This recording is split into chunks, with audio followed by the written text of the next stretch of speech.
The Enchanted Wood by Enid Blyton. Chapter 5. The Roundabout Land. One big broad branch slanted upwards at the top of the Faraway Tree. Joe climbed onto it and looked down, but he could see nothing, for a white mist swirled around and about. Above him the enormous thick white cloud stretched, with a purple hole in it through which the topmost branch of the Faraway Tree just disappeared. The children felt tremendously excited. At last they were at the very top. Joe carefully pulled himself up the final branch. He disappeared into the purple hole. Beth and Franny quickly followed him. The branch came to an end. And then, very curiously, a little ladder ran through the cloud. Up the children went. And before they even knew what had happened, they were out in the sunshine, in a new and very strange land. They stood on green grass. Above them was blue sky. A tune was playing somewhere, going on and on and on.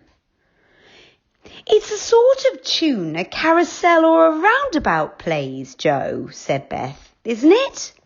It was. And then suddenly, without any warning at all, the whole land began to swing round. The children almost fell over with the swing round beginning so suddenly. "What's happening?" said Beth, frightened. The children felt terribly dizzy, for trees, distant houses, hills, bushes began to move round. They too felt themselves moving, for the grass was going round as well. They looked for the hole in the cloud, but it had disappeared. "The whole land is going round and round like a roundabout," cried Joe. He shut his eyes with dizziness. "We've passed over the hole in the clouds. We don't know where the topmost branch of the Faraway Tree is now. Oh, it's somewhere beneath the land, but goodness knows where." "Joe, but how can we get back home again?" cried Franny in fright as the world continued to spin. We'll have to ask someone for help," said Joe. The three of them tried to begin to walk away from the patch of green field in which they were standing. Beth noticed that they were now standing on a ring of grass that seemed darker from the grass around. She wondered why it was, but had no time to say anything, for really it was dreadfully difficult to walk properly in a land that was going round and round like a proper carousel all the time. Oh, and the music went on and on too. Hurdy-gurdy, hurdy-gurdy.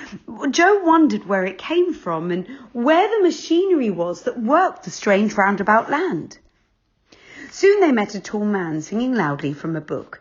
Joe stopped him, but he went on singing. It was very annoying.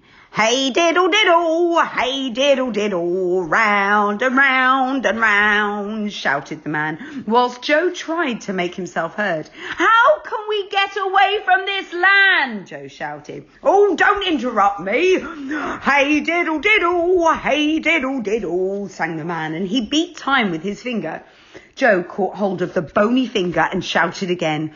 "Which is the way out of this land, and what land is it?" "Oh, now you've made me lose my time," said the tall man crossly. "I shall have to begin my song again." "What is this land, please?" asked Franny. "Oh, it's Roundabout Land," said the tall man. "I should have thought anyone would have guessed that. You can't get away from it. It goes round and round always, and only stops once in a blue moon." "Oh, no. There must have been a blue moon when we climbed into it," groaned Joe. "Oh, it certainly stopped then, and then it started again the minute we got in." The man went off, singing loudly. "Hey diddle diddle, hey diddle diddle, round and round and round." "Silly old round and round," said Franny. "Really, we do seem to meet the most peculiar people." "What I'm worried about is getting home," said Beth. "Mother will be anxious if we're not back before long. Oh, what shall we do, Joe?" Okay, let's sit down under this tree and maybe have a bit more to eat, said Joe. So they sat down and munched solemnly, hearing roundabout music going on all the time and watching the distant hills and trees swinging round against the sky. It was all very strange. Presently, a pair of rabbits lolloped up and looked at the children. Franny loved animals, and she threw a bit of cake to them. To her surprise, one of the rabbits picked up the cake in its paw and nibbled it like a monkey.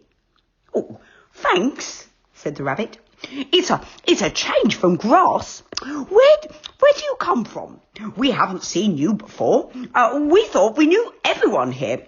Nobody new ever comes to Roundabout Land." "And nobody ever gets away," said the other rabbit, smiling at Franny, holding out its paw for a bit of cake too. "Really?" said Beth in alarm. "Well, we're new to it. For we only came about an hour ago. We came up the Faraway Tree." "What?" "What?" cried both rabbits at once, flopping up their ears in amazement. "Up the Faraway Tree, did you say? Oh, goodness gracious! You don't mean to say that's touching this land?"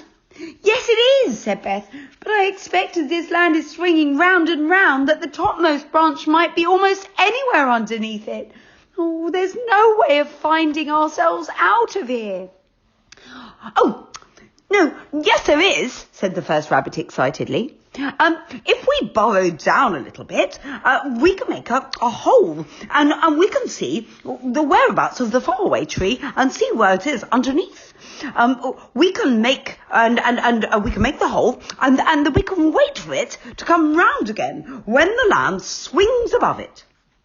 "Well, we came up the tree, it was just there where the grass was darker from the rest, I guess. I noticed that. Do you suppose that as the Roundabout Land swings round, it'll come back to the same place again and we could slip down the topmost branch?" "Oh, of course," said the rabbits. Yes. We can easily burrow down that patch of grass and wait for the land to turn around just over the tree again. Come on, quickly, there's no time to lose." All of them jumped up and sped off. Beth knew the way, and so did the rabbits. Soon they were back in the field where the ring of grass stood. There was no opening now, leading through to a cloud down to a tree. No, it had gone. There was nothing. So the rabbits set about. They began to dig very quickly, and soon they found the ladder that led upwards. Then they made a big hole, such a big hole that the children could see down it to a large white cloud that swirled below the Roundabout Land. "Nothing there yet," said the first rabbit, getting out a handkerchief and wiping his dirty front paws. We must wait a moment. Just wait a bit. I only hope the land hasn't swung on and passed the Faraway Tree altogether." The roundabout music went on and on. And then suddenly it began to slow down. One of the rabbits peeped out of the hole below and gave a shout. The land has stopped going round and the Faraway Tree is just nearby, but we can't reach it." The children peered through the cloud below and saw quite clearly that the Faraway Tree was very near, but not near enough to jump. Whatever were they going to do?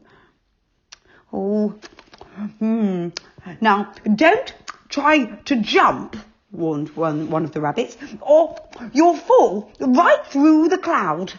"Oh, but what shall we do?" asked Beth in despair. "We must get on the tree before we swing away again." "I've got a rope," said one of the rabbits suddenly, and he put his hand in a big pocket and pulled out a yellow rope. He made a loop in one end and then threw it carefully at the topmost branch of a nearby tree. It caught. He tugged at it. It held. Good. Franny, slip down the rope first, said Joe. I'll hold this end. So Franny, rather afraid, slid down the yellow rope to the tree. And then, just as she got there, oh no! She just got to the tree when suddenly the roundabout music began to play very loudly and quickly, and the roundabout land began to move. Quick! Quick! Shouted Franny as the land swung nearer to the faraway tree. Jump! Jump! They jumped, and the rabbits jumped after them. The roundabout land swung off, and the big white cloud covered everything. The children and the rabbits clung to the topmost branch and looked at one another. Oh, we look like monkeys on a stick, said Joe. And they all began to giggle. My goodness, what an adventure. Oh, I vote we don't come up here again. But as you may guess, they actually did.